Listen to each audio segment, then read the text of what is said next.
O Sionagog Galanch Davado, uh, excuse me, Agalanchi, excuse me, Agalanchi Davado. I'm thinking about 10 different things right now. I apologize. Ayano Chalagi Ayede Gailey. Hello, everybody. My name is Galanch. My English name is Vance Blackbox. I'm a citizen of the Cherokee Nation, and I get to serve as the Director of Indigenous Ministries and Tribal Relations of the Evangelical Lutheran Church in America. I also need to say that I come to you from the Cherokee Nation Reservation where I reside, which is on the original homelands of the Quapaw, Caddo, and Osage peoples. I see that some of you have already begun to list your land acknowledgement and the places you come from. If you would please take the moment now to list in the chat whose indigenous land you are on. If you need assistance finding that land, Justice, our one of our one of our peoples producing this evening, and Justice, who is our program director for Indigenous Ministries and Tribal Relations, just put the link in the chat so you can look that up. So take some time to find whose land you're on, Indigenous land, and list that in the chat. Again, thank you all for being here. If you could please make sure that your mic is on mute for our presentation this evening, that'd be fantastic. Also, we have a full run of show for our presentation this evening. There may be opportunity for questions and answers. If you have questions and answers that you'd like answered, and if we do have time to answer them, we'll look for those questions in the Q&A option. So if you look at the bottom of your screen, there should be a Q&A option at the bottom, or look under More, and there's a Q&A option under More. But that's where you should put your questions if you have any questions on the content of our presentation this evening. And so we had hoped that Bishop Elizabeth Eaton, could be with us this evening to do a bit of a welcome and affirmation of our work, and also some land acknowledgement. Though we were kind of doing our own land acknowledgement in the chat. She can't be with us. She is now with the Conference of Bishops, so she wasn't able to make time this evening to be with us, but she sends her greetings. And just know that she has very much been a support of the work that we're doing related to Indian boarding schools through the Truth Seeking, Truth Telling Initiative. And so greetings from Bishop, and we'll continue our land acknowledgement in the chat. So I believe that we can begin. We do have so much information that we could talk about when it comes to the topic at hand. And tonight we are giving a presentation by the Truth Seeking, Truth Telling Initiative on Indian boarding schools. For those of you who may or may not know, the initiative has been doing some work and being very active in the work that we're doing for some time. And so we're going to kind of give you some information about that work, about what we've discovered, about the process and how we do our work together. And so I believe that you will find yourself with a lot more information that you've ever had on Indian boarding schools, especially in the ways in which the Lutheran Church is responding to the call for the sake of truth and healing for boarding school survivors and descendants. And so with that being said, I'll just give you a little history. So once upon a time, before I began my work here at the ELCA, which has now been 3 years, I served as the Director of Communications for an organization called the National Native American Boarding School Healing Coalition. Before that, before serving as an employee, a staff member of that organization, I served as the board president of that organization. And so really been involved for some time in looking for ways in which to support the work, to create ways in which to help the rest of society understand the truth about Indian boarding schools here in the United States, as well as looking for ways in which to make change happen, how to fully recognize and honor the descendants and the survivors and descendants of Indian boarding schools here in this country. I also, at that time, while serving on the board, got to serve on the board with people like Sandy Whitehawk, Sarah Eaglehart, people like the Reverend Marlene White Rabbit Helgamo, and many others who had a passion for founding an organization that would do this work as effectively and as quickly as possible. So it was a great honor for me to be asked to be serving in those positions in those ways. Now, my story and my own personal story around Indian boarding schools is one that's very long and has a lot of history. In fact, my family's ministry and the ways in which they became Christian is potentially tied up in Indian boarding schools from the time that Cherokees invited the Moravian Church to come in and build a church or build a school and subsequently a church. And that school then had a boarding element. That was in 1801. And then from that time on, we always had a boarding element. When the Lutherans came to take over the ministry, then a formal boarding school was built. The boarding school lasted for a few decades and then closed, and the school became public. And then we continued a ministry of caring for Indian children at a residential care facility. Varied story. My family is very much a part of all of that as Cherokee Moravians and as Cherokee Lutherans taking care of Indian children in partnership with Lutherans and Moravians who had been sent to missionize us.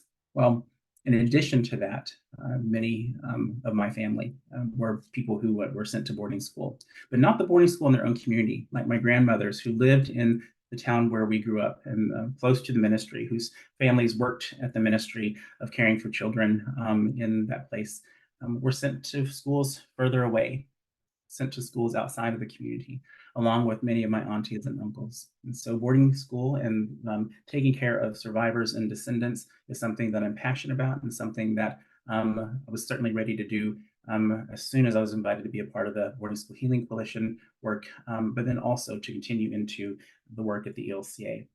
Now, one of the things that happened even before I came to the ELCA is I got a phone call. Actually, it's probably an email, and then I made the phone call. But the email came from someone known as Liz Andress, who's become a very important person in my life and the life of the work of this church, and for the sake of the justice for Indigenous peoples. Liz, whom you'll hear from here in a bit, who serves as the co-lead of the Truth Seeking, Truth Telling initiative with me here in our church, had called me or emailed me, and I called and we'd had this conversation about, well, what are Lutherans doing? And at that point in time, Lutherans were doing 0 things. So we had a couple of conversations, I believe, and then I kind of disappeared. And maybe to Liz's curiosity or wonder, I don't know, maybe not. But a few months later, then I show up as the Director of Indigenous Ministries and Tribal Relations at the ELCA. And the first phone call I made was to Liz to say, okay, I now work for the ELCA. What are the Lutherans going to do? And she was ready to answer the call to serve as a volunteer, to do research, and to begin leading us in the organizing of the Truth Seeking, Truth Telling initiative. On the description of this event and on our website, you'll see that we began maybe doing the formal work of looking for records for the schools that we were a part of in 2002, but really this work started in 2001, a year and a half earlier. So we took some time to do some research on our own and to plan the ways in which we thought this work would be most effective. Quickly, I will tell you that the purpose or the work that we do is based on some ethics that we are very much letting guide our work. And the first is the purpose is for this work is for healing. The truth seeking and truth telling work we are doing is for the sake of healing and healing of and for Indigenous peoples. The information we gather belongs to Indigenous peoples and Native nations. Again, I'll say that the information we gather belongs to Indigenous peoples and Native nations.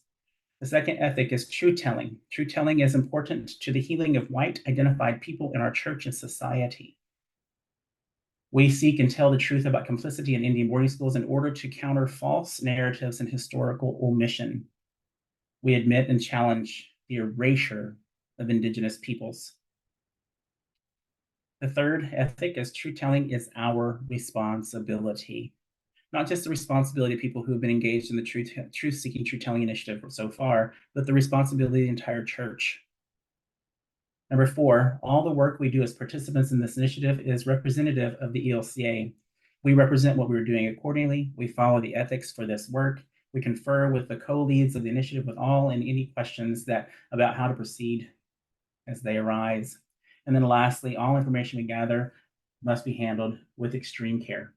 No information specific to Indigenous people that we gather is to be shared publicly, and information around boarding sites is protected by law and must not be shared or made public in any way.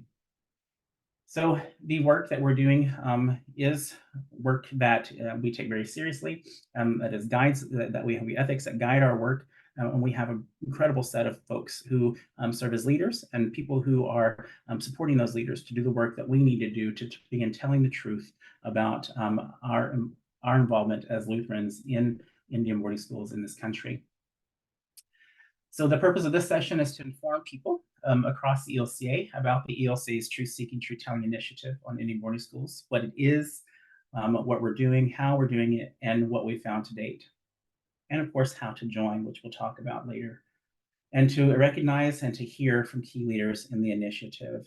And so with that, I just want to say I want to say thank you to all of you for taking the time this evening to hear about the important work that a number, which Liz will talk about here in a minute, will have been involved in some way to push us on down the road. The Commission on Indian Boarding Schools Policy Act, which is hopefully going to go in front of Congress in the next months, will indeed be dictating how churches do their work in the future. And we just wanted to make sure that we, in a good faith effort, began our work before we were told to do so, because it's the right thing to do. I will also say that you will hear from voices that are white or white identified.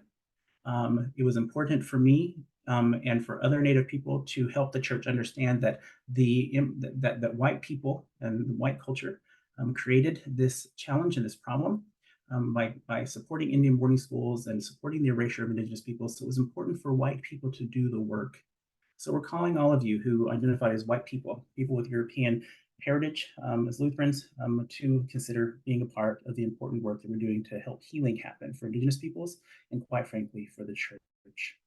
And so with that being said, I'm going to say hi to Liz Andrus, one of my new favorite people who has been an incredible volunteer and has given us so much time to help coordinate and organize this work with me, but quite frankly, really leading the efforts in amazing ways without me, and me just being in awe. So Liz, I want to say thank you so much for all of the time that you've given to us, and turn it over to you to give us some more information about the work that we're about. Thank you, Liz. Thank you, Vance. Yeah, so as you can all imagine, it's a deep honor to work with Vance. I learn from him every day. I am challenged by him as a white person in the church. And I'm deeply gratified by what's happening in the organizing. I am an educator by profession. That's a long story. Time overseas, time here, working with adults, working in international education with Indigenous people in the Philippines. And now I get to do this work in a volunteer capacity. We have over 150 people mostly across 10 Midwestern states, which is our current focus, involved with the work in one way or another, which is astounding to me. We mostly put the word out through Synod e-newsletters, and I'm one of those people that thinks, who reads Synod e-newsletters? And I found out a whole bunch of people do, and now I do. But also word of mouth it's brought people in, and I'll have Justice put in the chat while I'm talking a link to a page that gives a very succinct description of what it is that we're doing with the initiative. At the bottom of that page is a place where you can click and say, I'd like to connect with this work in some way. And that looks different for every single person. Some people show up to our quarterly gatherings. Some people have taken on research projects. Some people have compiled learning toolkits and learning resources, all different kinds of things. And if you're not in our current Midwest 10 states, we still want to hear from you because, of course, we'll be expanding over time as our capacity increases. Vance asked and challenged me to talk tonight about why this matters. For me, I heard the call that then made me call Vance or contact Vance from the then executive director of the National Native American Boarding School Healing Coalition at a conference on truth and reparations. I didn't know very much about Indian boarding schools, which in itself, of course, is a problem. And then she made a very clear call. The denominations need to do your work. Find the records, share the records. That is, and of itself, a path to healing. And I thought, I need to understand that. I need to find out what my denomination is doing. And then, yes, when Vance says, are you saying you want to lead this? Yeah, it was actually deep for me to have a very clear yes, and to be doing this in this time of my life in my mid-60s. I'm an educator by profession, but also avocationally have done a lot of organizing over the years since my young adult years. And what organizing means is that we build relationships. As people express interest in the work, and I haven't been able to reach out to all 150 that have responded, but I probably had 70 one-to-one conversations with people. And a one-to-one conversation is simply, who are you? What is your life now? How is it that you're showing up to this work in this time? And then we explore what might engagement in this work look like for you. And again, it's different for every person. And it's a really beautiful process of people knowing and claiming their gifts and how those and talents and skills can be brought to bear on this work. And so again, after me, you'll hear 5 or 6 of our leaders who have taken on big chunks. There are many people who have taken on smaller ad hoc projects, and you'll really get a sense of some of the kinds of things that people have done, a wide variety.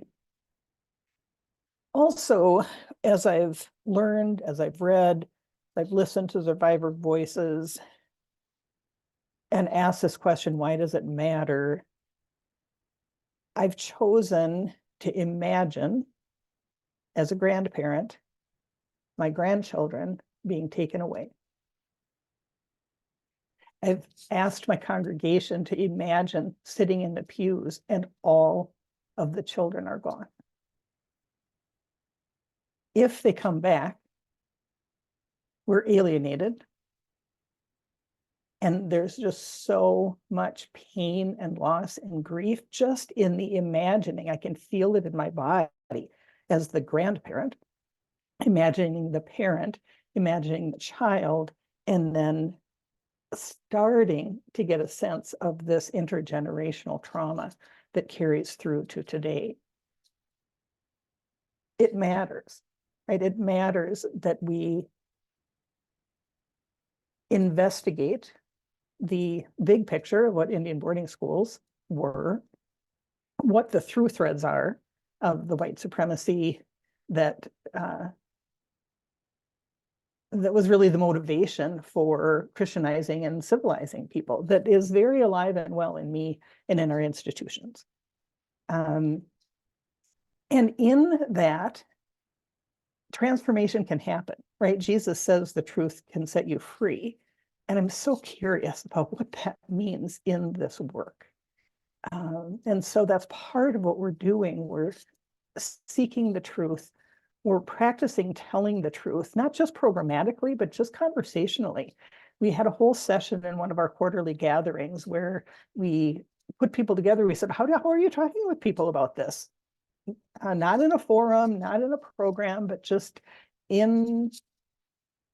at coffee at church, in your family gatherings. And we've actually created a tool for people to be able to do that. How do we when somebody says, what are you up to? I can say, oh, I've been gardening and I've been biking and I'm taking care of my grandkids. All that's true and all that's lovely.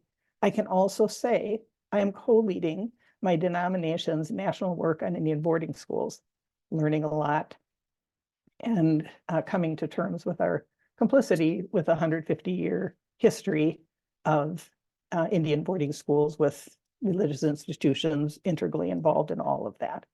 And if that's the seed and that's all I say, that's fine. That may also open a conversation and new truth knowing by people.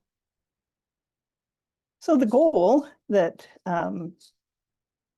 that Vance and I talked about and set out was really over time that all Lutherans in the pews know about Indian boarding schools. Vance has reminds us over and over that for most of us as white people, our ignorance is deep and wide, and that learning is work for us. It's a real thing. A lot of people will say, oh, I keep reading, but what are we going to do? What are we going to do? So it is a thing. So claim it, do it, and don't ever stop. That's me talking to myself.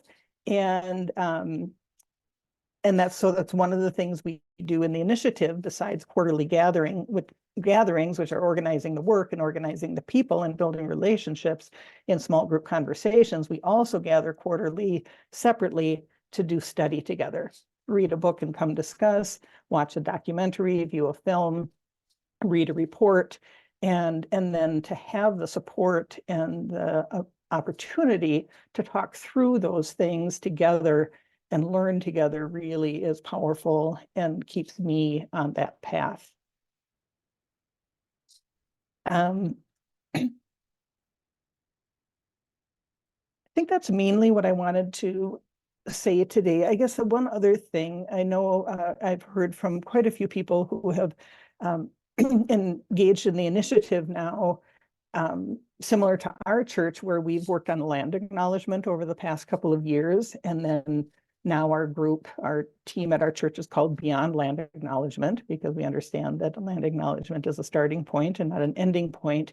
And the more that I learn about Indian boarding schools, I understand that besides being a tool of cultural assimilation, this idea to kill the Indian and save the man, so to really obliterate people through the obliteration of the culture, it was an integral part of land dispossession. And that's important for us to understand as well. We say in our work to be open and curious in our investigation. We know there is no single story, meaning there's not one way to describe what a boarding school was, what a person's experience was. We know that there were positive experiences. We know there were lifelong positive relationships that came out of them. We also know that there was horrendous abuse. And just this, what I was describing earlier, of the removal of children from their communities, severed family ties and culture in ways that you really can't, that are so difficult to weave together again. So we need to have those perspectives as we do the work. So I will stop there, and we'll have time again possibly for questions and answers if there are things that have come to mind. Also, for those of you in the initiative that are hearing me, if there are things that I missed, please put them in the Q&A and I will address them later. And also, Vance, if there's anything else that you want me to touch on before we move on. Thank you, Liz, and thank you so much for putting our work together in a perspective that is important for folks to hear. It's almost also a challenge always to get everything so succinctly put, because the work has become so meaningful. I would say not just for the two of us, but just from the feedback that we've gotten from so many other people and the work that they're doing. Just want to honor that too. But thank you so much for pointing us in the right direction and continue to lead us in all these ways. I'm really grateful. we are, in fact, going to hear from some of the people who are helping to lead some of the work that Liz works most closely with. I get to be the questioner and the person who gets to introduce the persons. And so we'll move to that space now. And this evening, we're going to have some folks, probably about 5 folks, who will share some words with us and answer some questions that we might have for them over the next few moments. And our first person we want to call to the screen is Mary Hess. And Mary Hess is a part of the organizing team that's going to give us some perspectives on what we're doing and how we're doing it and all the things. But Mary, if you'll introduce yourself, maybe mention the projects you've worked on, describe what you've done, whom you worked with, and what is most important for the church to know in what you've learned so far. And so again, introduce yourself, what projects have you worked on, maybe give some description of that work, and what is most important for the church to know and what you've learned so far. So thank you so much, Mary, for being here this evening. Thank you for asking. So my name is Mary Hess, and I serve on the faculty of Luther Seminary, actually have for the last 24 years. A couple of years ago, I was struggling with how to do something tangible beyond land acknowledgements. And I read of this work that Liz and Vance were putting together around truth seeking and truth telling in relation to the Indian boarding schools and the ELCA.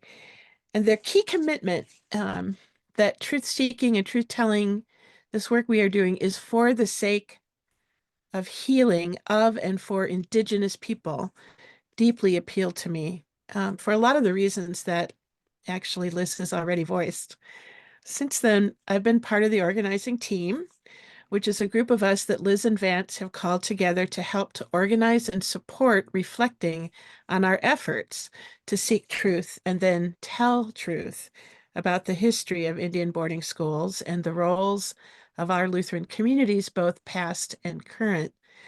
I would emphasize that this work is appropriately slow. It's careful, methodical. We hold ourselves to high ethical standards, and it's an ongoing process that brings with it true lament as we uncover this history, and also some degree of hope for future healing. When we started, or at least this part of it, back in 2022, we had a set of goals that went like this, and I'm going to read them. 1, to provide a common understanding to all involved about the why, what, and how of this first phase of the initiative and its broader context. 2, to begin to create a sense of connection and community among the participants.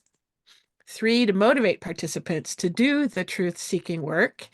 And 4, to engage participants in specific tasks. I think these goals are still very current, and we've sought to pursue them, as you've heard, through quarterly meetings, which are held in Zoom, through additional learning events, books we've read, films we're watching, the recorded webinars from the broader ELCA efforts, and so on. As the group of people has grown, I think the organizing team has tried to support Liz and Vance in whatever ways they ask for our support. You'll hear next from some of the more focused work that's happening in smaller groups, but I want to emphasize the grounding commitments we're bringing to this process.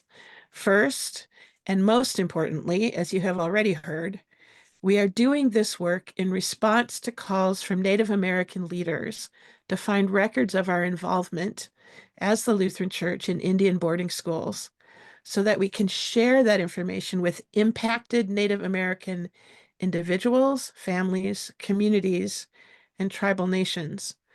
We're also seeking to understand and respond by investigating what Lutherans of the day said about what they were doing and why.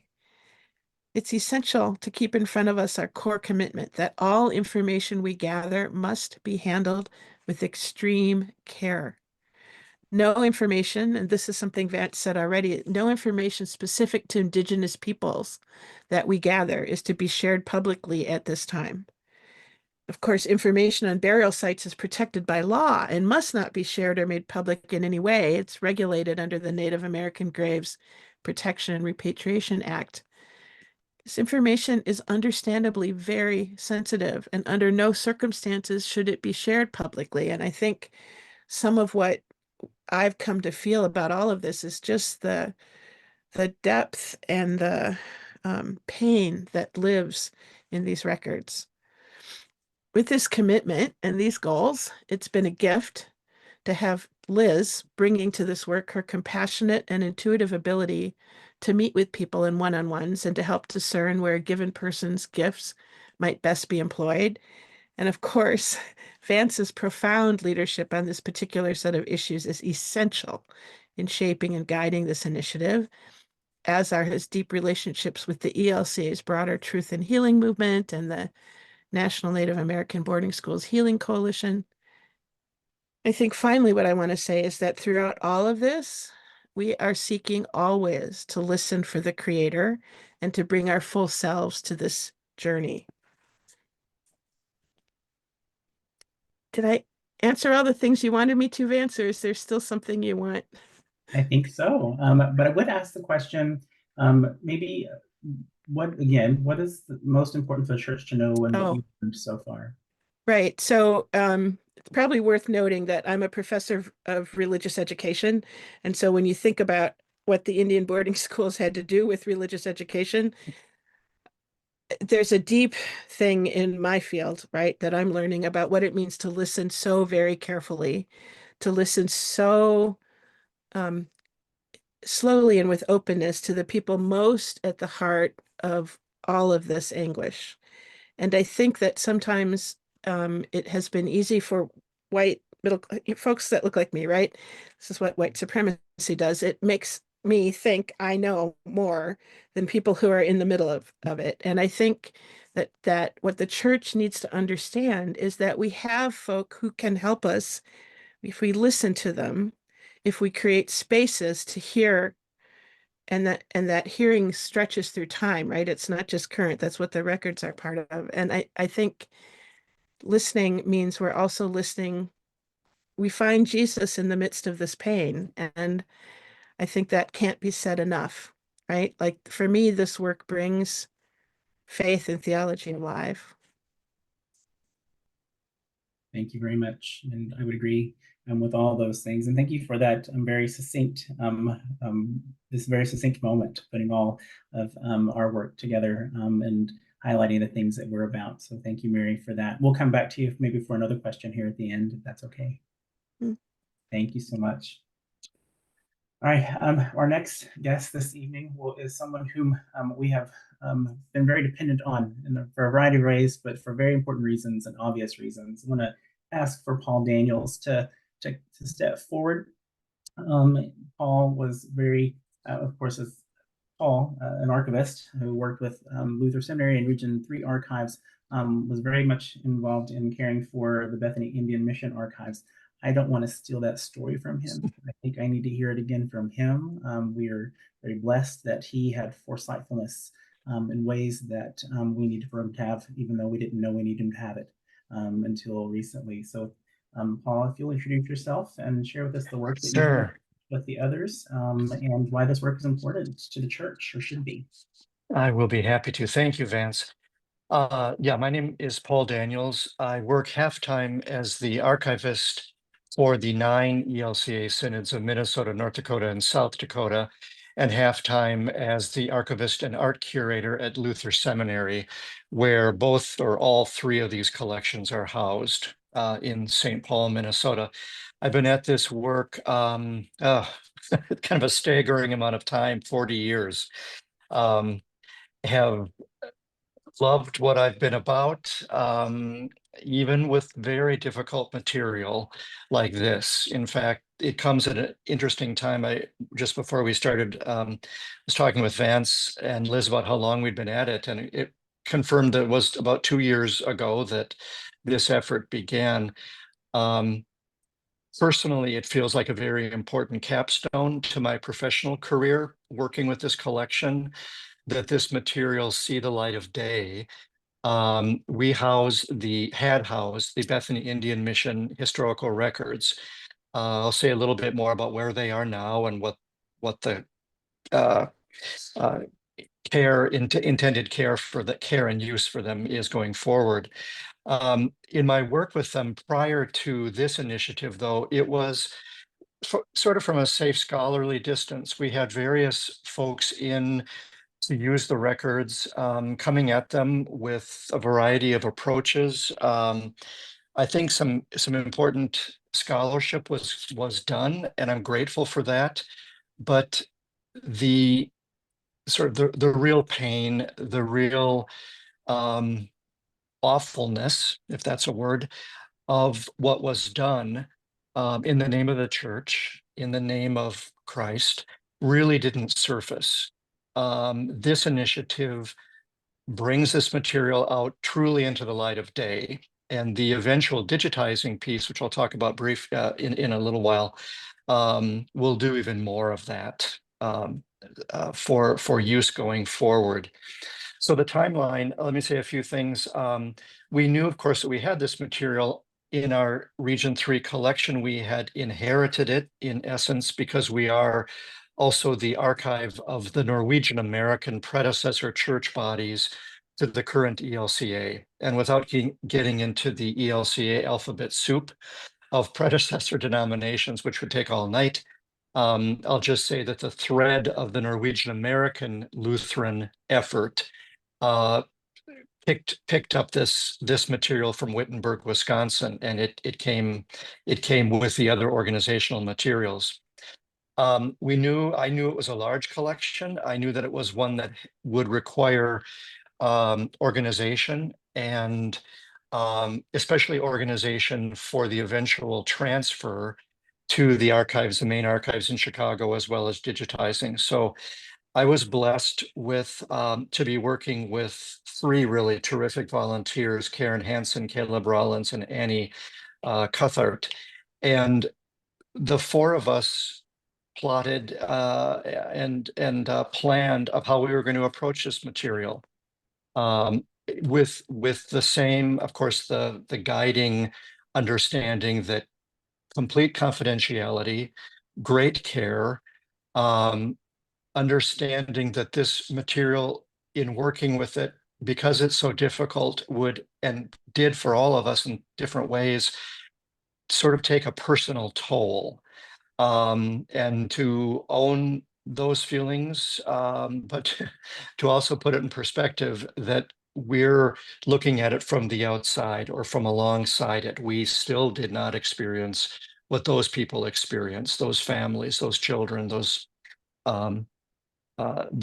people, in fact, lived.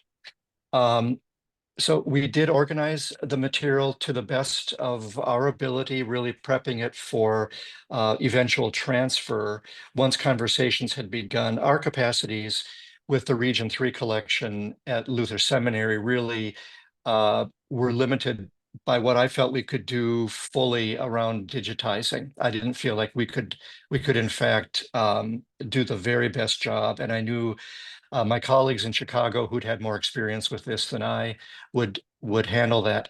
The other piece for me, though, in that is that this is of such importance to the church as a whole that I think it really needs to reside in the church-wide archives near the headquarters of this church body.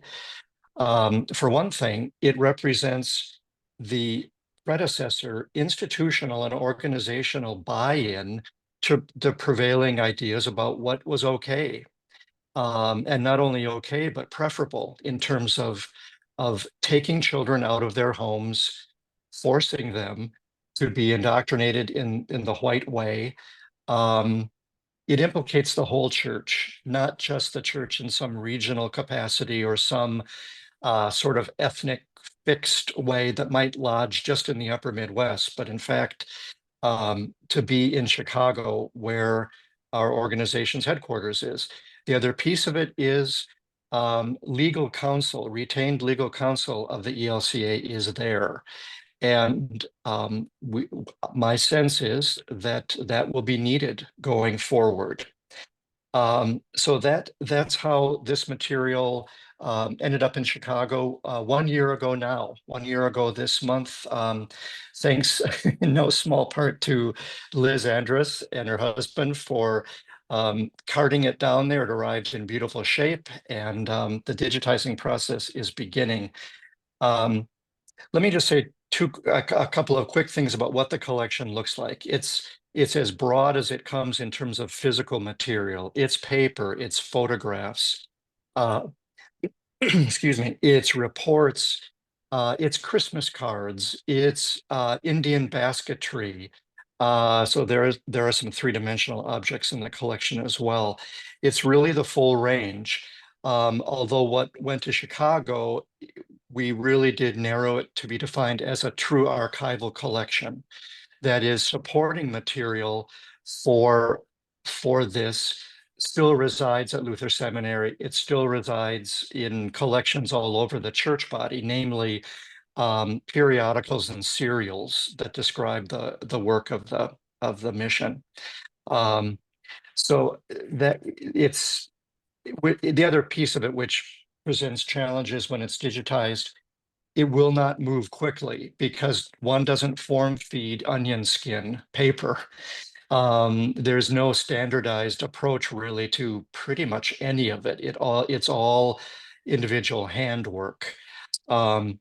So I'm very happy to have it be in the right place for that level of care that it will receive.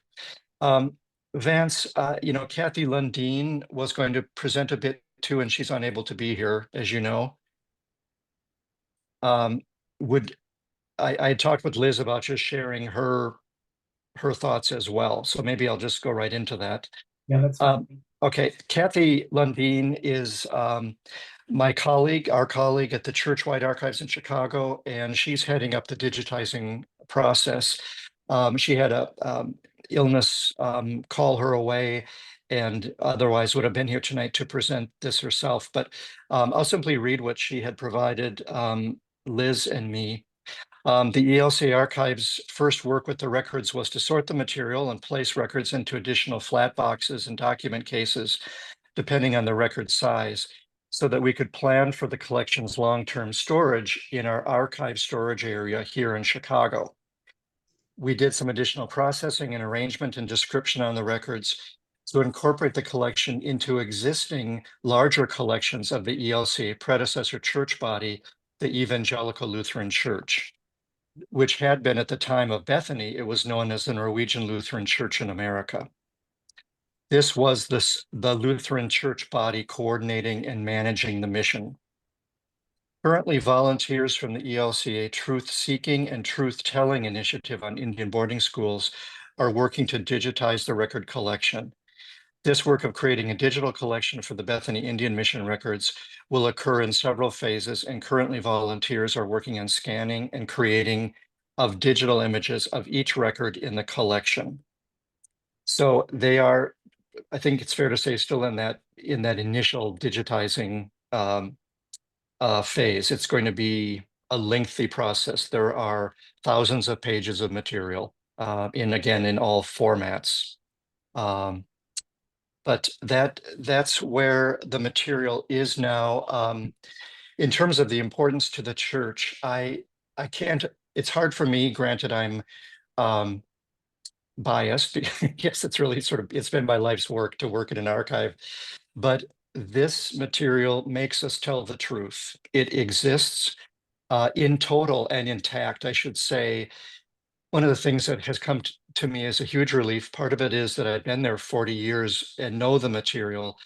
None of it has been sanitized. There's been, thankfully, no one preceding me, certainly not in my time, has any of this material disappeared or been gone through and made more palatable. So it's the story's there. And it sort of throws this mirror up to us, as we've sort of described people who look like me, and our church's complicity, our complicity in this awful period.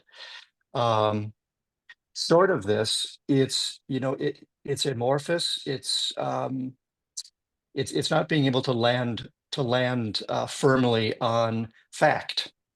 And this material is full of factual material that really is undeniable. Lutherans are good record keepers. And, it's just right there.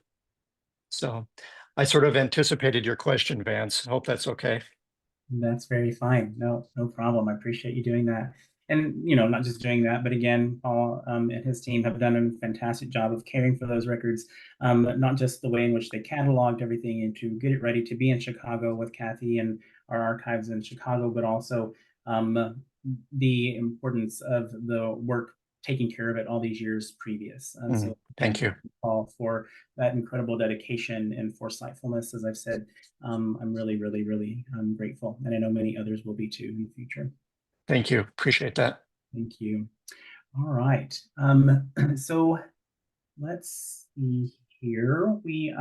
I do want to just remind, and I think Paul maybe mentioned it quickly at the beginning, the archives that he's talking about are indeed the Bethany Indian Mission archives. That were a school that was run by Lutheran leadership in Wittenberg, Wisconsin.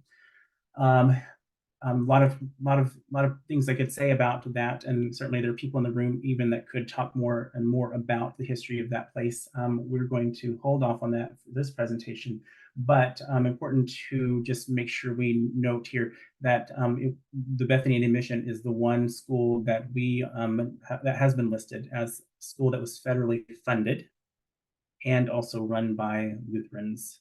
And so that's a distinction that's important to make. I think Liz made a note in the chat about that. And Paul has mentioned it in his presentation, but so we talk a lot about Bethany because it's significant in the fact that we have all the archives, all the records, but it's also significant that it's listed on both the report by the Department of Interior as well as the research done by the National Native American Boarding School Healing Coalition. And so it's tremendous. Now, with that being said, lots of other ways in which we're doing research and engaging and figuring out how we were complicit as Lutherans, and that we, in addition to the federally funded school, had plenty of other non-federally funded schools that we're going to begin researching and looking for as well. And so just want to make sure we're making that point. So thanks again, everybody. All right.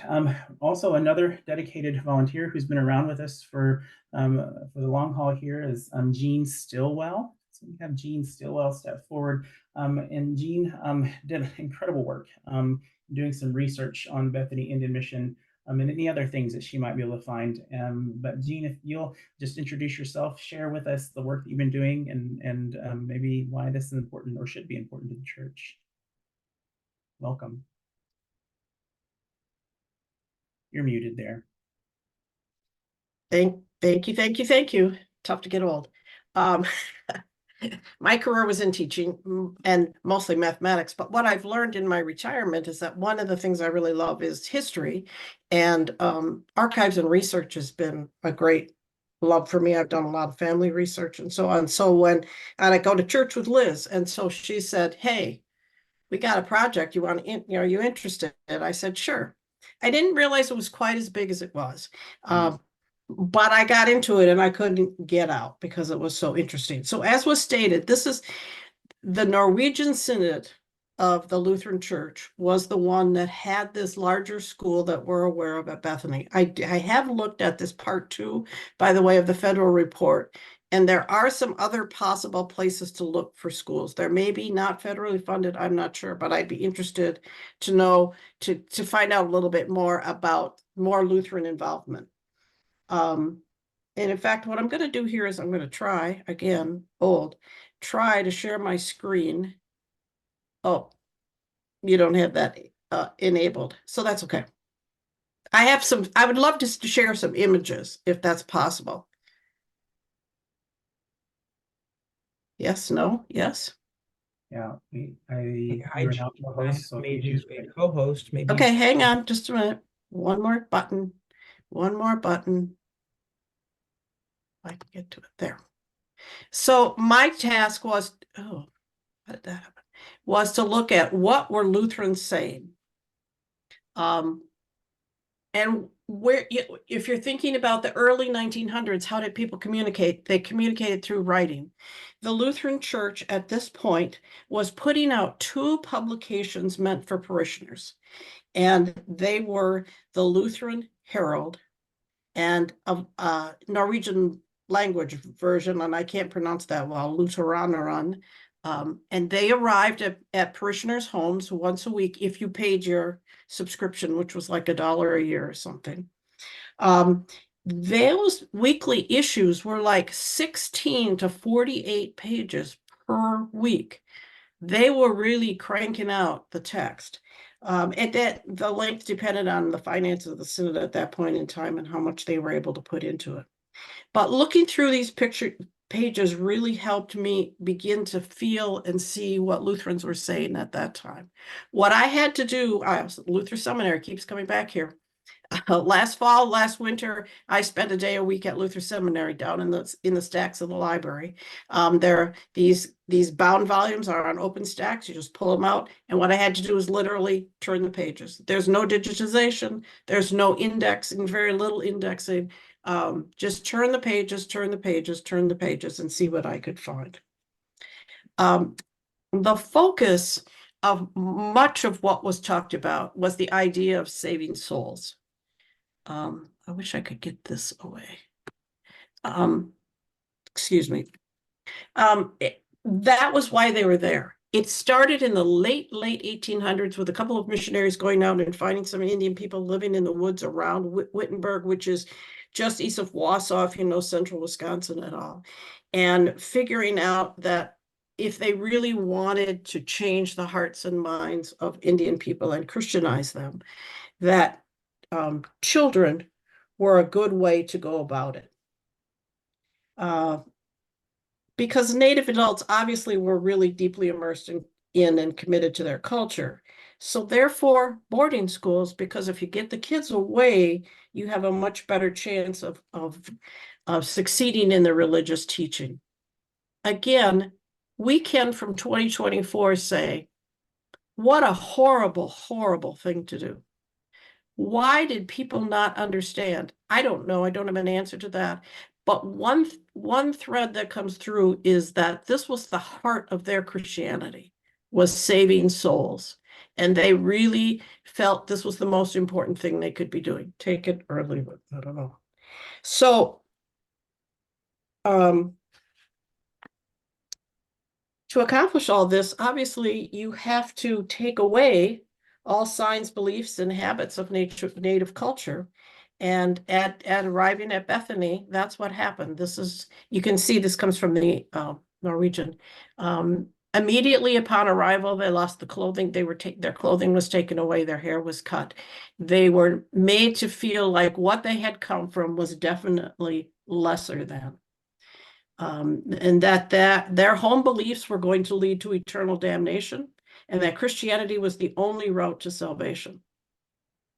Now, many of these families lived 10 or more miles away, which seems close in our day, but when you had to walk there through the woods, that was very challenging. And so for most of these children, they rarely saw their family members from fall until spring. The teaching of European-based values was so complete that the staff, who you don't see right here, but staff took great pride when their native students would sing Christmas carols in Norwegian. And in fact, they happily told the readers of these magazines that they took the kids to Minneapolis. The synod was based in Minneapolis, to the convention, and they sang in Norwegian, and wasn't this a wonderful thing? At the same time, what was happening in Wisconsin in the late 1800s and early 1900s was that the forests were being cut down.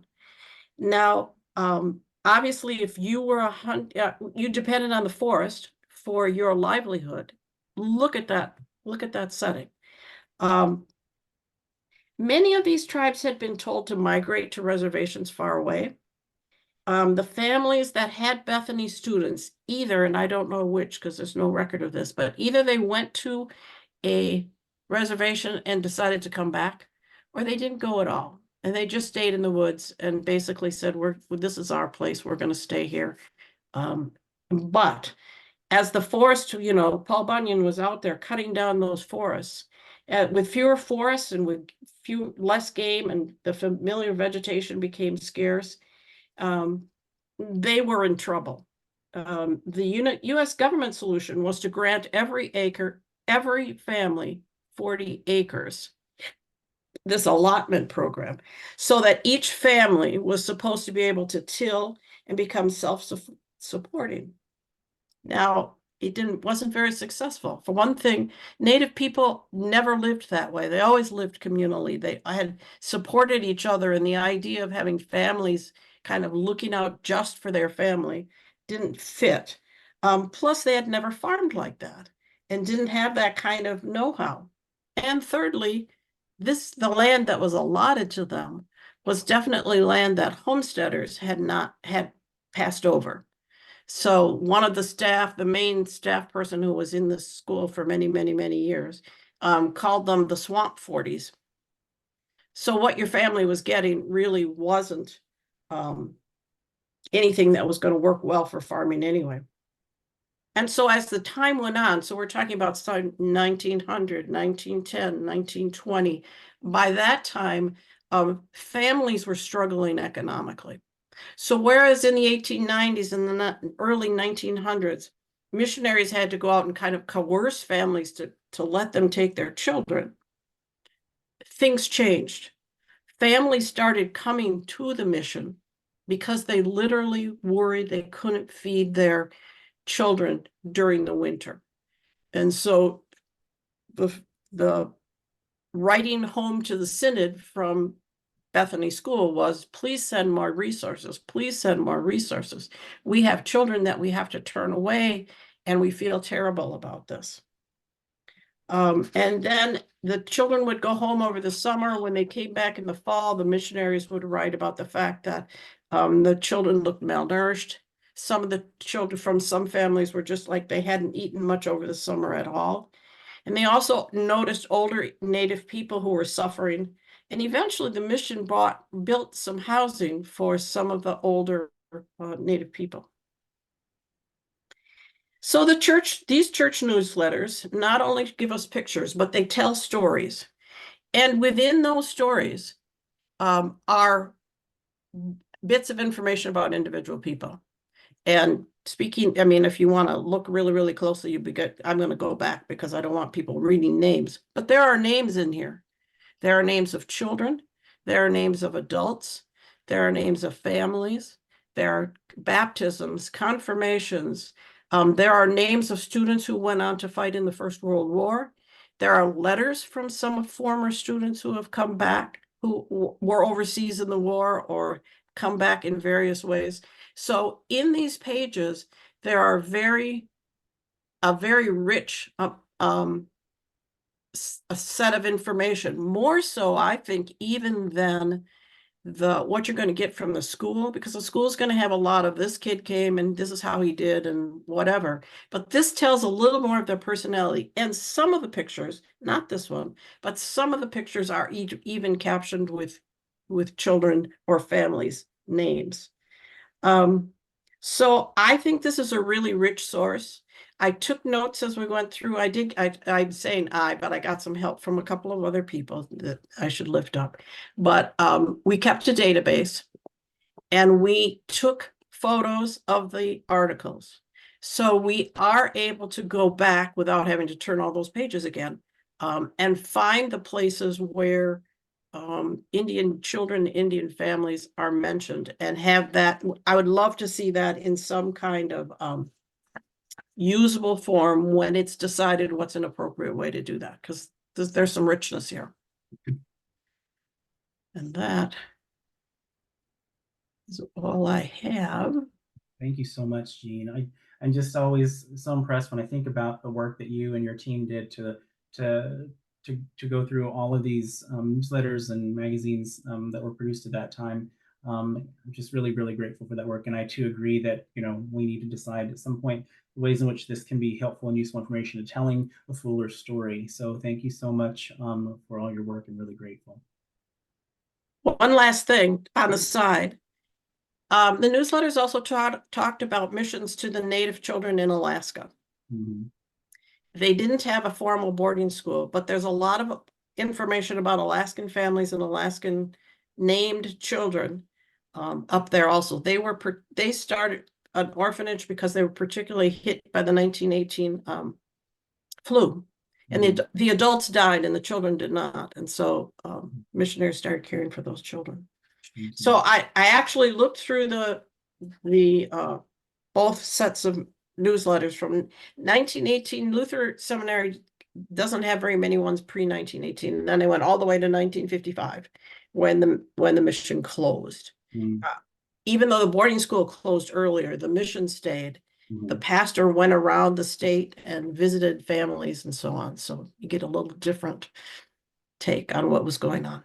Little different context and all important things to know and good leads. So really grateful. Thank you so much. All right. Well, our next guest is a man we're thankful for, who has been a part of doing some really great research. Dave Van Clay, if you can come into the room, that'd be great. He's done some research and working with some students at Wartburg Theological Seminary. So happy that you're here and able to share all the things that you're doing as a part of the initiative with students and otherwise. Please let us know what's going on. Introduce yourself and let us know what's going on. Sure. Yeah, thank you, Vance. Yeah, I'm Dave Van Clay. I'm a retired pastor. I served the church for over 40 years and live here in northern Michigan on Anishinaabe lands in the forests of the Upper Peninsula of Michigan. I apologize in advance if my internet doesn't hold. It's a little shaky sometimes, given the location where we live. Liz Andrus and I developed a model for researching non-Lutheran Indian boarding schools, both run by the church and by the government, which utilized federal funding in the attempt to assimilate Native kids, separate them from their families, and distance them from their cultural heritage. In truth telling, truth seeking and truth telling, as we've been discussing it, our principal focus has really been coming to grips with what happened at the Bethany Mission in Wittenberg. So you might wonder why research these other boarding schools. Well, for one thing, there were over 400 of them, 400 more federally funded boarding schools. And when we expand our focus beyond simply the schools operated by Lutheran churches, we discover that all white people, white Christians in this country were complicit in the government's actions and shared the perspective of the churches charged with operating these schools. In addition, it's almost certain that people who identified as Lutherans had roles within these schools. For example, it was common practice in the industrial schools, the government schools, for students to have part of their training be on site in a community's farms, logging operations here in the north, and in people's homes. And Lutherans may well have filled those roles, especially in places where they were numerous. Also, they may have worked in boarding schools, particularly in the non-sectarian ones.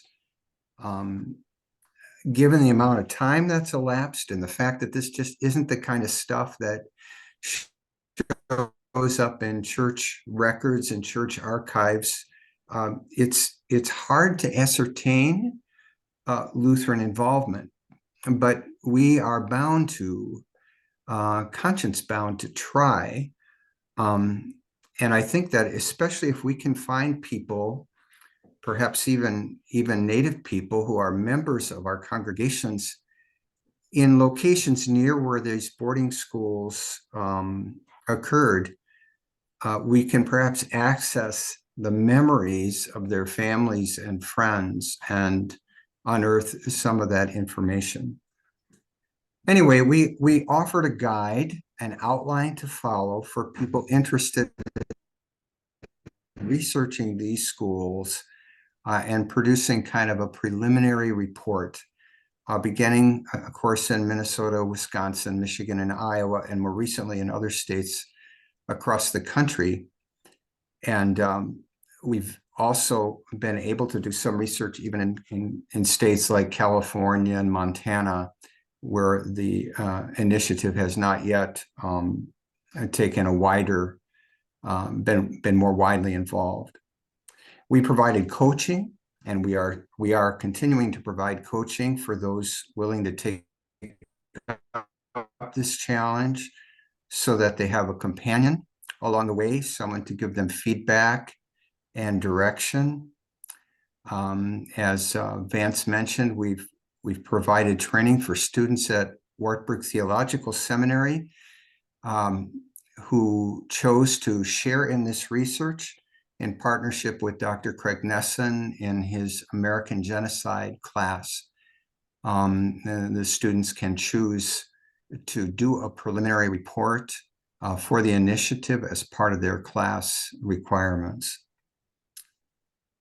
What's the value of this research? I guess as I see it, first and foremost for the Native community, it is providing documentation, as these reports will be made available to Native communities as resources.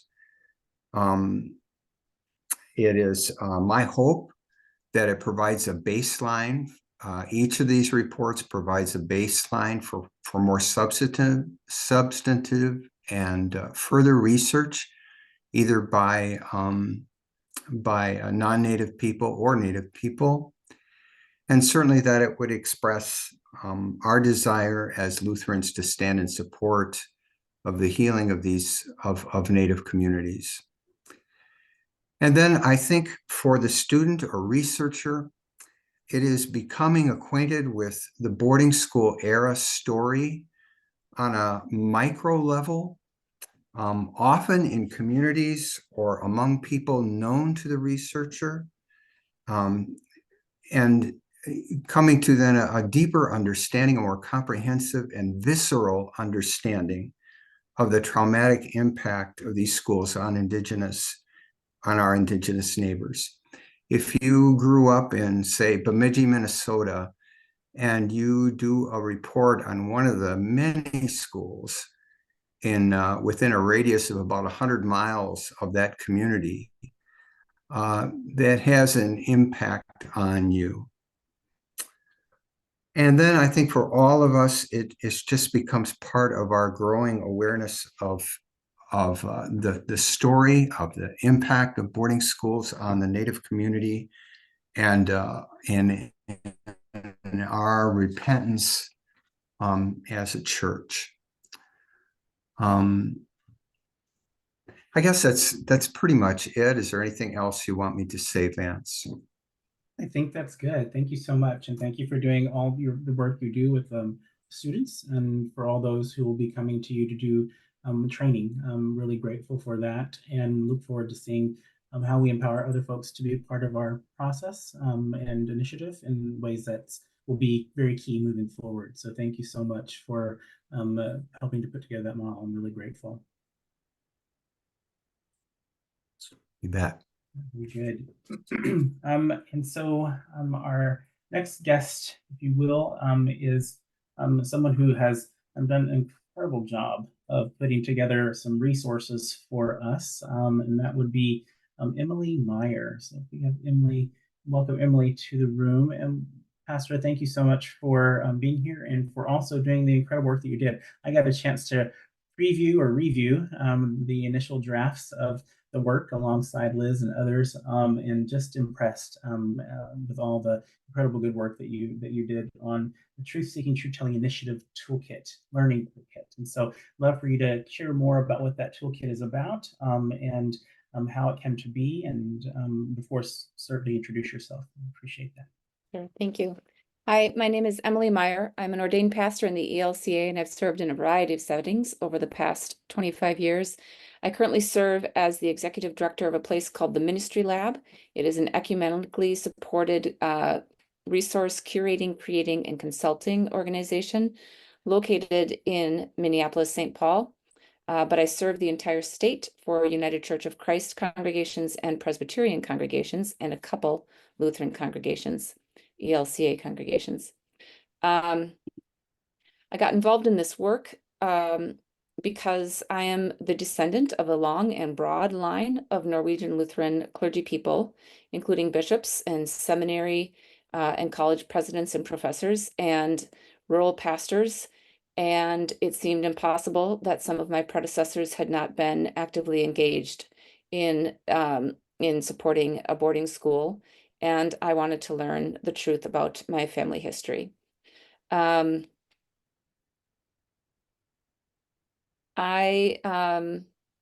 met just a couple of times with the group, the larger group, and shortly, probably after the second meeting, Liz asked me to meet one-on-one. And we had a delightful conversation, getting to know each other, during which I confessed that I didn't know if I had the bandwidth or the time or the energy to really dig in and do this work as important as I thought it was, as I know it is. And she came back to me about a week later and said, "Hey, would you work on this toolkit?" And that is what I do all the time. And that seemed like a perfect fit. So here it is. It's been an honor to work with Liz and with others on creating this toolkit. And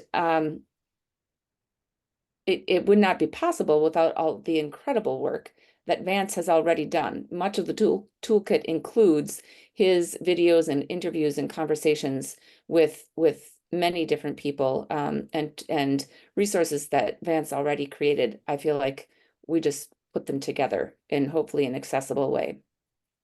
So we designed this, the Indian Boarding Schools Truth and Healing Toolkit to support both truth-telling in educational settings and in liturgical and worship experiences, in the hopes that more and more ELCA congregations and individuals can become aware of Indian boarding schools, their impact on Indigenous peoples, and our churches and the wider Christian church's involvement in the boarding schools themselves, and now hopefully in paths for healing.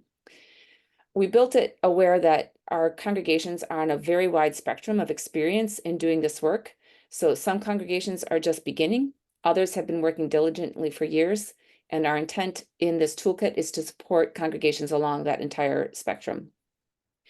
We divided the resources, therefore, into phases, and there's a facilitator guideline or guide sheet that will help folks find which phase might most closely align with where your congregation is experientially and where your needs are. Before I say too much more about the content, though, I want to emphasize that it's important to recognize not only what we study, but how we study this material together. As we say in these gatherings often, our practice matters. So to that end, I want to highlight that we titled a section Essential Elements in this toolkit, and facilitators are strongly urged to mind the ethics guiding the ELCA truth-seeking and truth-telling initiative and refresh those ethics regularly as your congregation engages with this toolkit. We also strongly encourage facilitators to take the time to establish group norms to create safer spaces for braver learning and discussion. And we encourage leaders to strengthen spiritual and emotional resilience by grounding each gathering in a contemplative practice, which is included in the toolkit. There are several practices included in the toolkit. So in the toolkit, you'll find a link to the ELCA truth-seeking and truth-telling ethics. You will find resources for establishing group norms and reminders throughout to begin each session with reviewing the group norms. We also include a contemplative practice that supports each of the 5 sessions in each phase. And I'm going to say more about that in just a moment. Each session, so the 5 phases are broken down further into 5 sessions per phase. So each of the sessions includes the reflection time prior to discussion. This is also a really important practice to maintain for many reasons. One of it, which is to enable people with different learning styles and different engagement styles, room and space to think and process internally before we ask people to share externally. And it's an easy time to overlook or to skip. For those of us who might identify as extroverts, we want to get right to the talking part. So that reflection time is built in on purpose. There's also ample time in each of the sessions for small group and or large group discussion with guiding questions and helpful tips in facilitating equitable discussions. And we also encourage that these learning sessions inform worship. We therefore provide liturgical resources, we provide land acknowledgement prompts, and we provide some other tools to support incorporating what you're learning in the corporate worship of the congregation. The idea being that the full congregation should be engaged in this work, not just a few individuals who self-select. Each session is built for approximately a 1-hour gathering and follows basically the same format, and that format supports those essential elements that I just outlined. And I want to take a second to briefly comment a little further on the contemplative practices. I encourage everyone to use the practice as a way to ground the conversation. For a lot of our congregations, these kinds of practices will be unfamiliar. They will be new in and of themselves. And as you're presenting this new, somewhat challenging content for people, it might be really tempting to skip that piece so that there's one less new, uncomfortable thing to engage in these learning sessions. However, the practices are built to encourage noticing and silent reflection. Our white culture teaches us that self-reflection and silence and noticing are a waste of time a lot of the time. So many of us are raised to think that internal introspection or simply sitting here noticing what's happening in the world is not productive. Nothing productive is happening. So we want to interrupt that internal white narrative, and these practices are built to do that. So I encourage you to stretch yourself and let these contemplative practices be a time to get comfortable with being uncomfortable, and more importantly, to develop and deepen the spiritual resilience that is essential for this spiritual work. I also want to underscore that these practices are based on noticing practices that were given to me by 2 Indigenous mentors of mine who encouraged me to share them with others. And the intent in sharing them in this toolkit is to honor the spiritual practice and experience of Indigenous peoples as white people develop a greater sense of awareness, connection, empathy, and active listening skills. So please do engage those spiritual practices at the beginning of each session.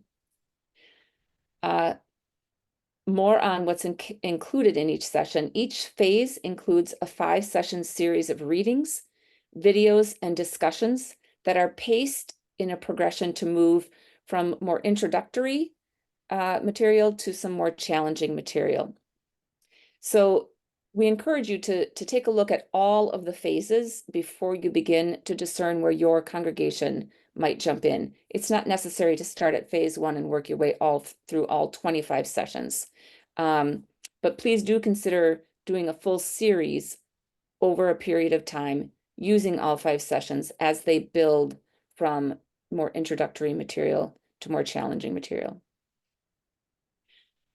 The 5 phases are constructed to move participants also from a very basic beginning to a more comprehensive understanding. So phase 1 is for congregations who are brand new to this work. Session 1 of phase 1 begins with establishing group norms, and then sessions 2 through 5 include content that is broad and sort of the big picture in its historic value. Phases 2 and 3 move us more and more into the truths of the boarding school realities as we are learning that information. They progress beyond the numbers and the data to more specific stories about the school's realities. Then phase 4 focuses on personal stories of boarding school residents and their descendants. Phase 4 will expose us to the highly personal and intimate realities experienced by individuals and communities in the days of the boarding school and also continuing today, as descendants and boarding school residents continue to grapple with the traumas of the boarding schools. Phase 5 asks what predominantly white congregations and white individuals might do in response to learning these truths. So how can white identified peoples support Indigenous healings is the focus of phase 5. You're going to know your congregation's level of engagement to date and what or how much they will be able to digest. So hopefully you can find a starting place that works for you. I do encourage you, no matter what, to start with phase 1, session 1, to get those group norms established, and then move into what other phase or session you're going to start with. And again, I can't encourage you enough to engage the contemplative practices for each session. And beyond that, begin wherever you would like and whatever seems like appropriate content for your context, and move from there through as seems best to you. I'm happy to engage any questions folks have, either later on in this conversation or via email down the road. But that is the toolkit in a nutshell. Thank you, Emily. And if you do have questions, remember you need to put the questions in the Q&A option at the bottom of the screen or underneath the more option. There should be a Q&A option there somewhere. And so if you have questions for Emily about the resource or other folks, please put those questions there. I won't be going through the chat to find those questions. But Emily, I have a question for you, myself. You'd mentioned one of the reasons why you wanted to be engaged, which was your ancestors, right? And as Norwegian church leaders over time on Turtle Island. But in addition to that, why might this work be important to you? What have you been feeling in regard to doing this work, or maybe why should this work be important to the church? For me personally, and I hope this is true for the church, it's essential. Healing is essential. We are white people are hurting ourselves by not knowing our history, by not engaging, embracing the truth of our if not our direct action, but by our complicity and our financial, prayerful engagement with these boarding schools. And for me personally, I had just started engaging with these conversations when I was getting on a plane to Krakow for the Lutheran World Federation gathering in Krakow, Poland last fall. So I've been here almost exactly a year. And I brought with me some of the preliminary readings just about sort of the background of boarding schools and some of the stories that came out of there. And while in Krakow, part of the Lutheran World Federation gathering was to go and visit Auschwitz-Birkenau. And I was there in a Jewish concentration camp, and I had been reading about Indigenous boarding schools, and I thought, oh my God, my people did this to Indigenous peoples. The similarities are undeniable and are atrociously overwhelming. And so the toolkit is a tiny thing to do, but somehow I have to be part of healing that. It's just egregious. So for me, there's nothing but I have to be a part of this. Sure. Well, thank you very much, Emily, and thanks for all the work that you've done, but also all the work that you'll hopefully continue to do with us from all the places where you sit, but also because of all those the importance of telling the truth and maintaining consistency and telling that truth. And your work will certainly contribute to that. So thank you for that. And we're certainly glad that you're a part of this work. I kind of want to ask that question of the people who we put Emily on that spot. We're going to ask the question of the rest of the folks who have presented so far. So Mary Hess, welcome back to the room. I want to ask you a similar question. Why is this work important to you, Mary? And or why should it be important to others or important to the church? Yeah, I mean, I think I'd echo what a lot of people have already said, but I will note that I grew up in a town called Oshkosh on the shores of a lake called Winnebago. And I knew very little of that history and those names that come from Native communities. It wasn't until I came to St. Paul and walked some of the sacred sites with folk who are leading those groups here and realized how truncated my learning was. And look, I have a PhD, right? Like I'm a professor. I'm supposed to know these things. And so I don't think that we can truly live into all that God is calling us to do and be unless we can see in each other, see who our deepest I mean, our neighbors are, and I think there's a whole nother set of things for me about indigenous epistemologies and what it means to care for creation and the ways we are connected to all of creation that it calls me out and I want to understand how I and my ancestors got so disconnected that we could in fact do these things because in order to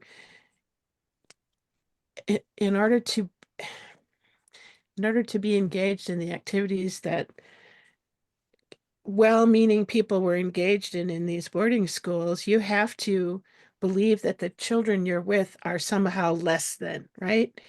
Are somehow not as human. And that's not who God is. I don't know. I don't have language for this even, Vance. I mean, it clutches at my heart in such powerful ways that I don't want my children, I don't want anybody else around me to grow up not knowing these stories. And I want to note that the stories are also stories of resilience and communal learning and the ways in which indigenous communities have continued to care for their own traditions and forms of knowing, even under enormous oppression. So there's stories of resilience and transformation and hope here. And I think in the world we're in right now, when some of us white middle class folk are facing things that we never thought we would have to face from our leaders, it's worth understanding what it means to live with faith in deep connection to all that Creator has offered us. And so for me, I I don't I don't have language for this, Vance, but it pulls at my heart in some very deep ways. Sure, that's fair too. Thank you so much. That sometimes language doesn't even for some of us doesn't even justify, right, or allow for us to truly truly express how we really feel or why we're connected to something, and that's okay. That's good. That you're feeling that. I think sometimes many of us as Christians don't feel, and the heady part of ourselves, especially as Lutherans, sometimes gets in the way, and so I appreciate your feelings and expressing that connection to creation and the reasons why you're a part of this. I'm really grateful. Thank you for sharing. How about we ask Paul Daniels a similar question? Sure. Paul, why is this important to you? I've had occasion to think about it a little bit on at least two levels. It's important to me personally because this is my church. I'm active in this church body. This is where I hope, or at least I intend my faith to find expression. And the fact that this is part of our story, a deep, troubling, really tough part of our story that hasn't been told until now, should and does matter to me as an ELCA person. And further complicity around these are my people. These Norwegian American folk are who I am connected to. And so I've heard these conversations. I grew up hearing some of these conversations in South Central Minnesota with relatives in those parts of the state, in disparaging language of Native Americans and anybody actually who didn't look like us. So there's that personal element, and the other reason I think is a professional one. I alluded to it in my comments that the archival material of the Bethany Indian Mission is something I've been entrusted with for these years that I've worked with it. And it's a difficult honor, actually, to be working with it now in this way, but one that I wouldn't have wanted to miss or skip or pass over.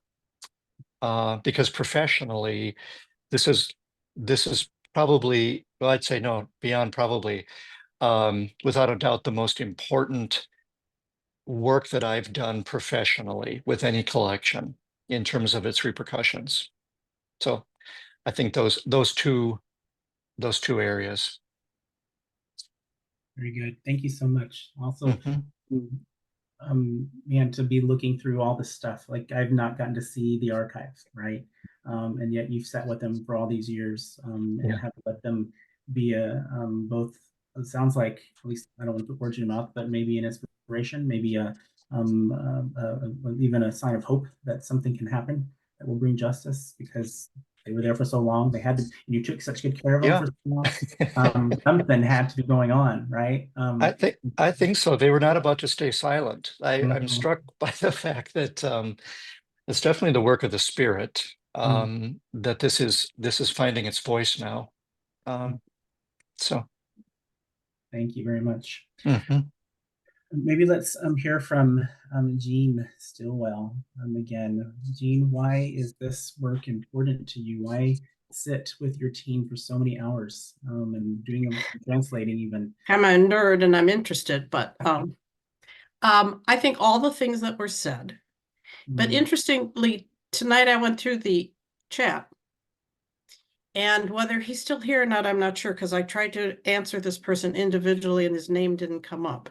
But sitting in on our conversation was the grandson of Axel Jacobson, who was the basically administrator / principal of Bethany Indian Mission School for decades. Now, James in his mission, in his comment here, says a few things that aren't quite right.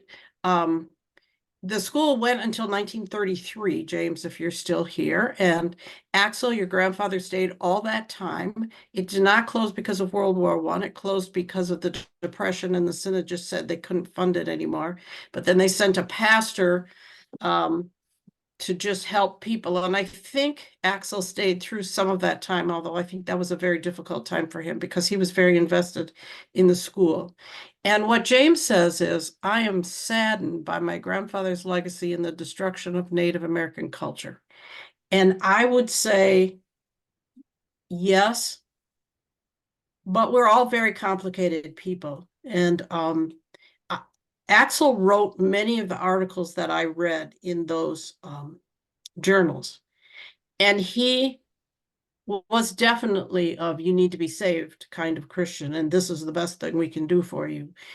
But he also cared, could tell, cared very much about the children and the families that were involved in the mission. And I think we have to give a little bit of grace. I don't think it's helpful for us as European American people to just be totally guilty. I think we have to understand deeply as we can, the harm that was caused. But now is our time to begin to restore and repair. And I hope we don't get too stuck. And I would say to James, don't get too stuck on the fact that you think your father or your grandfather did things that were very wrong.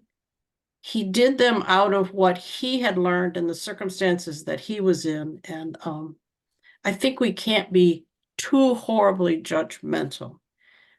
But we have to hold ourselves to account. So learning helps us to hold ourselves to account. So just as Native people are learning about the harm to their ancestors that has been passed down for generations, because if you don't learn how to parent, because you didn't live with your parents, you can't be a good parent.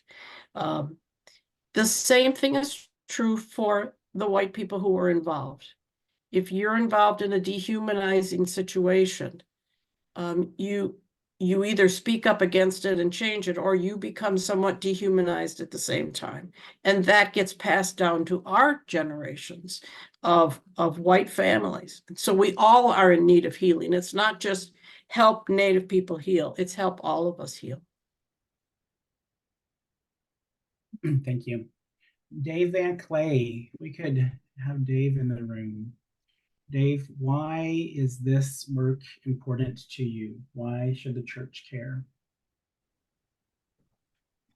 Or maybe why should it? Yeah, I think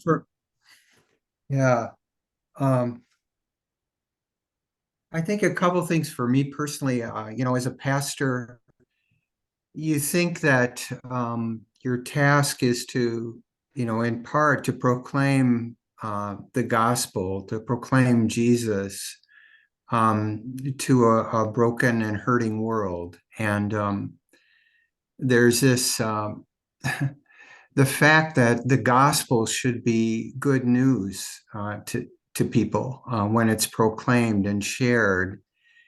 And clearly the gospel was not experienced as good news by Native people, by many Native people and their families.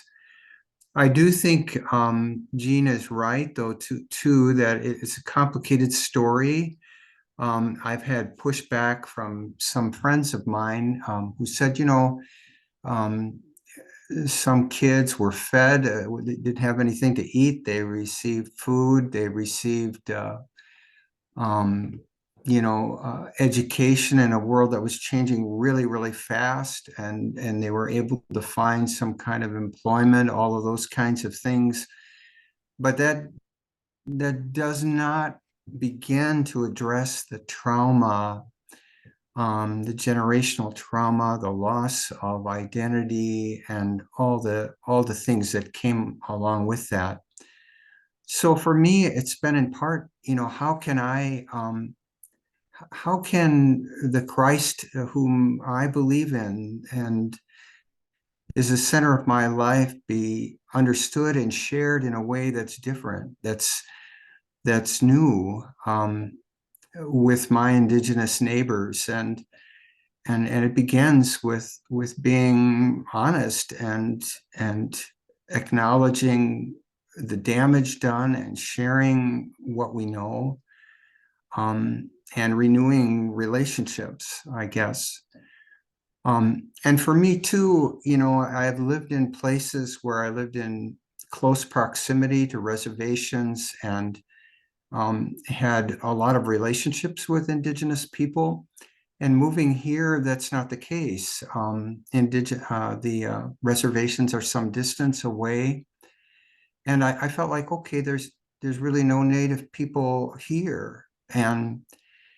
And doing this work has made me realize that there are Native people here, has made me able to see Indigenous people in our own community more often than I had thought. I'll see a notice in the local newspaper or an event coming up, been able to share in remembrance walks for boarding school victims, ceremonies around that, drumming events at Northern Michigan University, and various other things, which has been really good for me, a real blessing for me.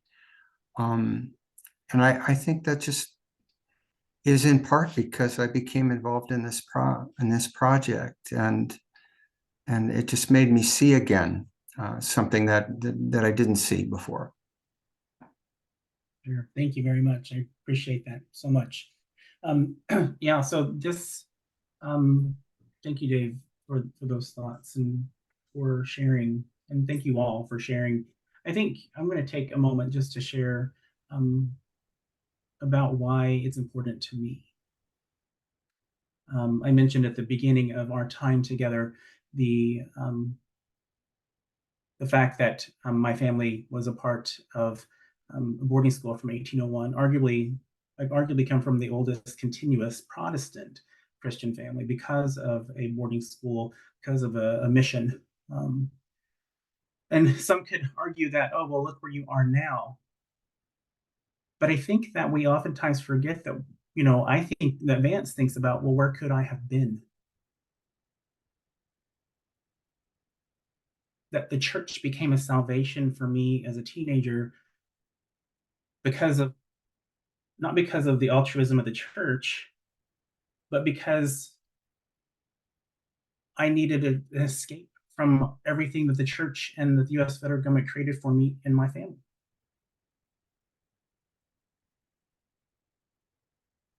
I think about the fact that I don't speak my language, and that was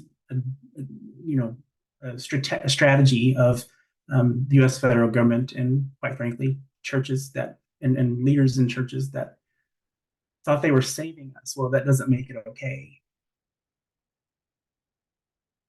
And certainly there's some contextual things to be considered, I suppose, but the reality is that there are countless Native people who are living in poverty in much deeper ways than I ever have, even though I grew up in poverty, and will never have the chance to escape it because of the effects of Indian boarding school, because of the ways in which they and their peoples, their family, their mothers and fathers, aunties and uncles and grandparents and so on, how they may have been impacted by the efforts to erase their identities. And that this was a part of the colonial project, and that part of the colonial project was successful. Might there have been some schools that were not as harsh as others? Sure. But even if they weren't as harsh, the reality is that the practices of slavery in Indian boarding schools were the beginning of family separation. Family separation did not happen at our southern border first. It's just that it was perfected in slavery in Indian boarding schools, and the federal government continues to practice it today. So it's important to me because I have worked with Native people who, including family members, who have been sad, who have experienced trauma, who have been addicts, who have health rates and health disparities, and experienced the health disparities that you would expect them to, living on reservations. That even today, in the ministries that this church continues to try to support, that they in fact planted as Lutherans across Alaska and here in the lower 48, that those communities in many ways still struggle with all the ways in which the federal government and the churches cornered them and placed them in prisons. So as we talk about all the historical things, there are many, many things that continue to ail us, many things that we need to continue to be healed from. But let's be clear, and I don't know if it was Dave or Paul or whom, but one of you, I think, mentioned, that, or maybe it was Jane, I don't know, somebody mentioned the fact that we all need to heal. Okay, let's talk about that. Yes, Indigenous peoples have all this trauma to heal from, but if we have to heal from all the attempts and perpetration of oppression and erasure and trauma and all the things that come with it, like the health disparities and the addiction and the poverty, then again, I've asked this in other places, what do indeed white people need to heal from? If our ancestors passed down all these things because of what they experienced at the hand of the colonizer and the settler and the Christian, then what do you as white people, what did you inherit? Might it be hate? Might it be privilege? Might it be land that doesn't belong to you? And so as we do this work together, and as I commend the work of white people who have stepped up to do this work for the initiative, I too want healing to happen, because without the healing of the hate that's been passed down and the erasure that has been caused and the practice of oppression and privilege, or the acceptance of privilege without any question, we then also as Indigenous peoples continue to still experience erasure. We are not just complicit. We are actively in it. And so as a church, we have this incredible opportunity. And so that's why this is important to me. That this church has given us the opportunity, that leaders in this church and that people who have been impacted by Indian boarding schools, or who understand the importance of being a part of this movement, this initiative, have encouraged us to create ways in which we might understand the truth so that healing one day might happen for all of us. But let us not forget that, yes, historically, we have experienced these things, but the effects continue. And that's why it's important to me.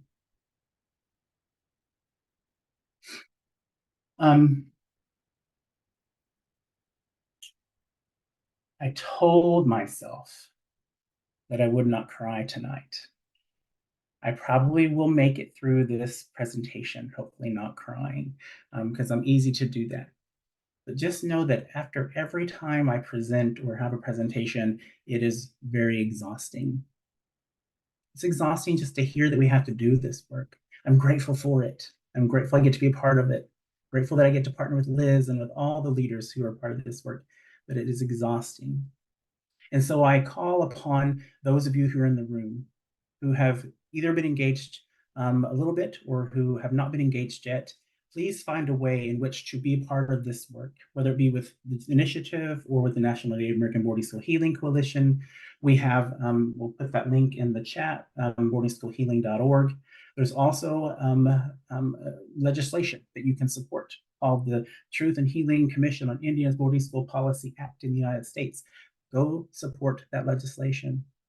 And don't forget that on September 30th, which is just a few days away, that we will be acknowledging all of our survivors and descendants. But actually, I should start over.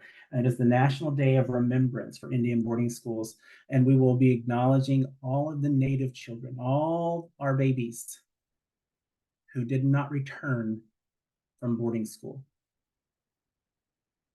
Thousands and thousands of children did not return. One was too many.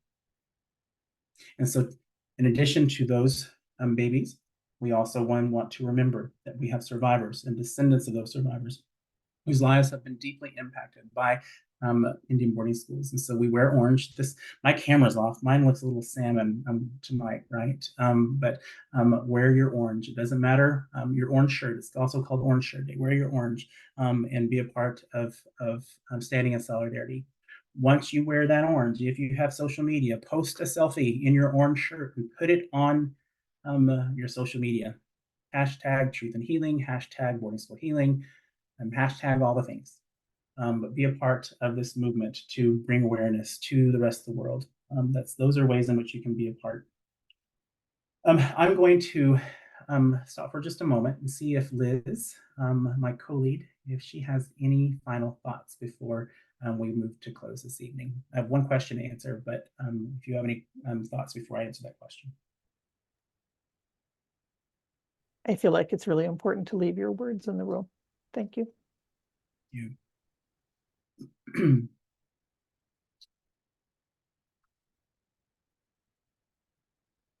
So the question that I will answer out of the chat is: once the information is digitized, what will you do with the original documents? original documents will stay in our archives, and the digitized documents will make their way to the federal government and eventually to the Boarding School Healing Coalition. Thank you. Well, I want to say thank you to all of you who attended this evening, who stuck around to the end. Thank you so much. Telling about the work is important.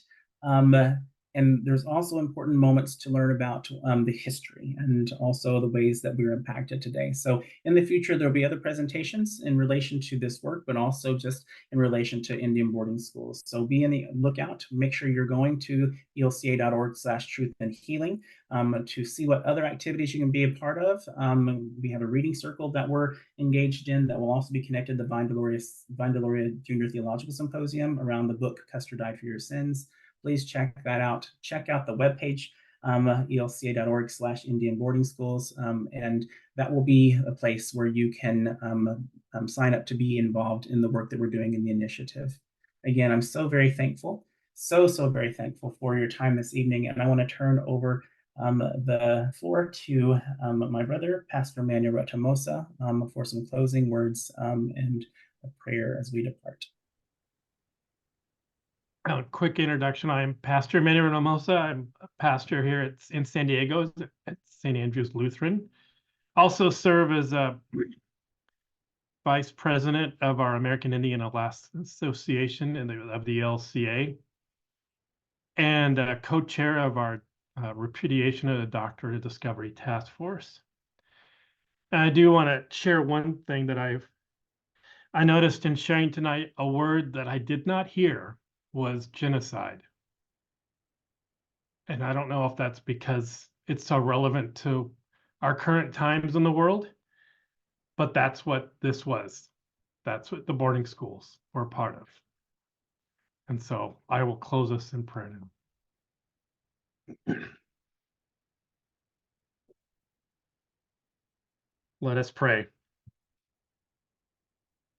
Creator God, we are a stiff-necked people who are often unable to comprehend the destruction and desolation that follows in our wake. It is our pride and stubbornness that causes us to refuse to listen and see the truth when it is laid before us. It is our pride that perpetrates the system of oppression that today continues injustice and resists healing and reconciliation. We lay before you the burdens of the guilt of the past we share, the violence perpetrated to your people and creation here on Turtle Island, the lives and culture lost to colonialism and assimilation under the guise of good evangelism. Let us continue to wrestle with truth and find the reconciliation you have intended for all your people through the truth of this gift of your gospel. Great Creator, the strength of the people, the whole of creation, we pray that we have honored you in this time, both with our words and our thoughts. It was you who created all, the lands to the east, the south, the west, and north, and to all that is above and beneath us. It was your spoken word that created all that we know and all that we will know.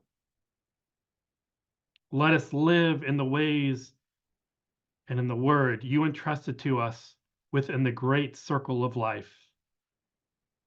In Great Spirit, to you we give thanks for all you bring, and ask for your guidance as we continue to work for your justice and healing in this world, knowing deep within our own breath that within the sacred circle, Jesus Christ is the center in all we do. Help us speak with honor and respect to all people, and be open to the teachings shared with us as we walk this sacred journey together with our relations. Open our eyes to understanding and give us the strength to truly see the way to live with compassion, love, and grace. For you, with your great Spirit, can we face the truths and heal together. Amen.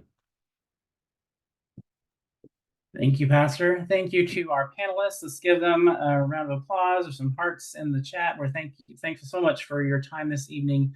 and you're willing to present on all the good work that you've been about over the last years. Thank you to those of you who joined us, and thank you to Gabe Woundedhead and to Justice Nichols and to Brett Nelson for being our producers this evening. Gabe and Brett work for our strategic communications department, and Justice serves as our program coordinator for Indigenous Ministries and Tribal Relations, and we're grateful for their work. Again, thank you all. Have a good evening, and we'll continue the work.